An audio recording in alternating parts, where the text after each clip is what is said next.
శ్రోతలకు నమస్కారం. ఇవాళ మన కథ ఆలోచించండి. రచన పిఎస్ నారాయణ గారు. గలం జయశ్రీ. ఈ కథ 2008లో నవ్యాలో ప్రచురింపబడిన కథ.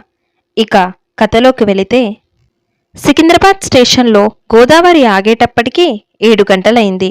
సుదర్శనం విశాఖపట్నంలో నిన్న సాయంత్రం 5:15కెక్కాడు. ఇక్కడికి చేరేటప్పటికి గంట పైగా ఆలస్యం.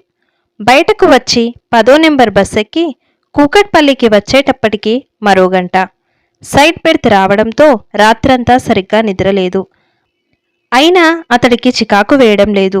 కూతురు వివాహ విషయంలో వెళ్ళిన పని మూడొంతలు అయిపోవడంతో వాళ్ళు ఫోన్లో అంతకు ముందే పంపిన జాతకం కుదిరిందని, అమ్మాయి ఫోటోలో నచ్చిందని చెప్పారు. దాని చదువు నచ్చింది. అది ఐటీలో ఏవేవో కోర్సులు చేసి ఇక్కడే ఉద్యోగం చేస్తోంది.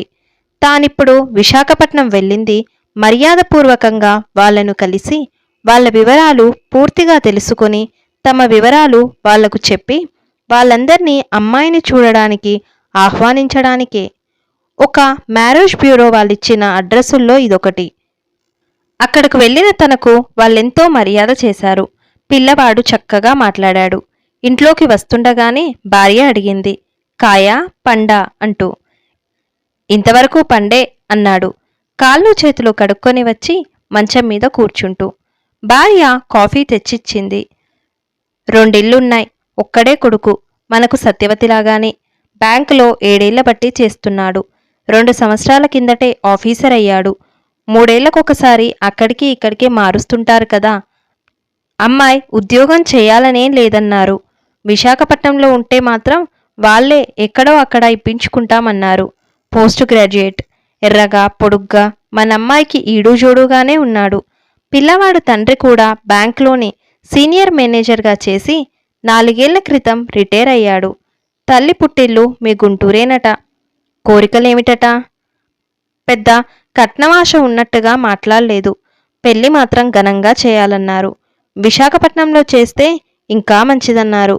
వాళ్ళ బలగమంతా అక్కడే ఉన్నారట. అదెట్లా కుదురుతుంది?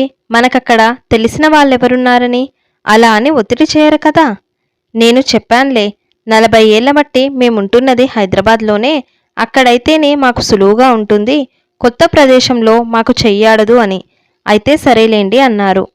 అమ్మాయిని ఎప్పుడు చూడటానికి వస్తారట?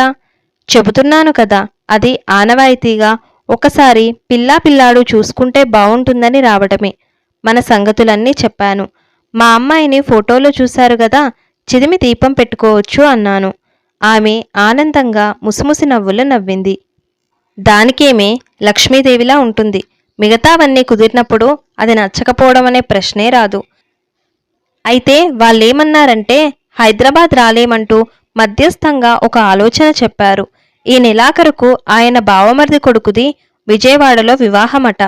ఆ సమయంలో మనము పిల్లని తీసుకొని విజయవాడ వెళితే అక్కడే ఏదైనా హోటల్లో కూర్చొని ఆ కార్యక్రమం పూర్తి చేద్దాంలేండి అన్నారు.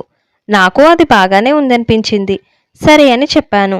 వాళ్ళు ఎప్పుడు బయలుదేరేది, అక్కడ ఎన్నాళ్ళుండేది ఫోన్ చేసి చెబుతామన్నారు. అదృష్టం బావుండి అన్నీ కలిసొచ్చి సంబంధం నిశ్చయమైపోతే రేపు శ్రావణమాసంలోనే పెళ్లి చేసేవచ్చు అన్నాడు తృప్తిగా సుదర్శనం.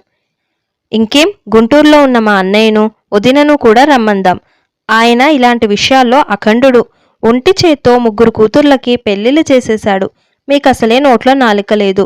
తూర్పువైపు వాళ్లతో మనం కాస్త జాగ్రత్తగా మాట్లాడాలి అన్నది సంతోషంగా ఆమె కూడా. ఇడ్లీ వేయమంటారా, దోశలు పోసేనా? రాత్రి రైల్లో అసలేమైనా తిన్నారా? రైల్లో అమ్మేవి నాకేం తినబుద్ధి కాలేదు. 2 అట్టిపళ్ళు తిని పడుకున్నాను. ఏది తొందరగా అవుతుందనుకుంటే అది చెయ్యి. అయితే దోశలే పోస్తాను గాని ఈలోగా అన్ని విషయాలు ఒకసారి అమ్మాయి చెవిన వేయండి అంటూ వంటింట్లోకి వెళ్ళబోతూ కూతుర్ని పిలిచింది. ఆఫీస్కి వెళ్లేందుకు పక్క గదిలో తయారవుతున్న సత్యవతి వాళ్ళ మాటలన్నీ వింటూనే ఉంది. చివరకు తల్లి నాన్న పిలుస్తున్నాడే అన్న మాట వినగానే బయటకు వచ్చింది. మీ ఇద్దరికీ నచ్చితే నాకు నచ్చినట్టే నాన్న. మీ ఇష్టమే నా ఇష్టం. అయితే నాకు చిన్న అనుమానం వస్తుంది. అబ్బాయి బావుంటాడన్నారు. వాళ్లకు అతనొక్కడే కొడుకంటున్నారు. 2 ఇళ్లున్నాయన్నారు. కట్నం మీద కూడా అంతగా ఆశ లేదంటున్నారు. వాళ్ళుంటున్నది మహానగరమే కదా. 7 ఏళ్ల నుండి ఉద్యోగం చేస్తున్నాడంటిరి. వాళ్ళ బలగమంతా అక్కడే ఉన్నారని వాళ్ళ నాన్న చెబుతుండే.